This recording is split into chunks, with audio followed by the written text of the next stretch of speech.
কি অবস্থা সবার? রমজান মোবারক সবাইকে। তো আজকে আমাদের বন্ধের দিন, তো আমাদের চলছে ইফতারের আয়োজন। কারণ বন্ধের দিনে আমরা সকলেই রুমে থাকি।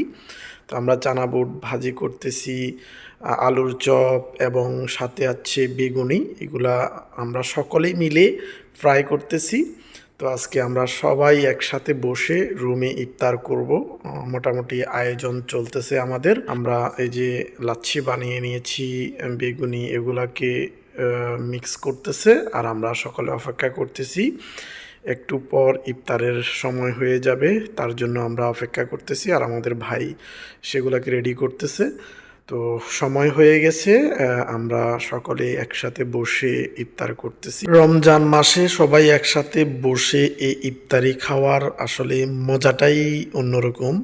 তো আমিরাতে যারা আছে তারা সবাই চেষ্টা করে যে বন্ধের দিনে সবাই যেন একসাথে ইফতার করতে পারে। এখানে ইন্ডিয়ানরা দেখেছি তারা শুধুমাত্র ফ্রুটস এবং বিরিয়ানি দিয়ে ইফতারি সেরে ফেলে। তো আমরা হচ্ছি বাঙালি, বুট মুড়ি ছাড়া আমাদের ইফতারি জমেই না। তো এভাবেই প্রবাসীরা তাদের পরিবার ছেড়ে প্রবাসী ইফতার করে। সকল প্রবাসীদের জন্য রইল দোয়া এবং ভালোবাসা। ভালো থাকবেন সবাই, টাটা।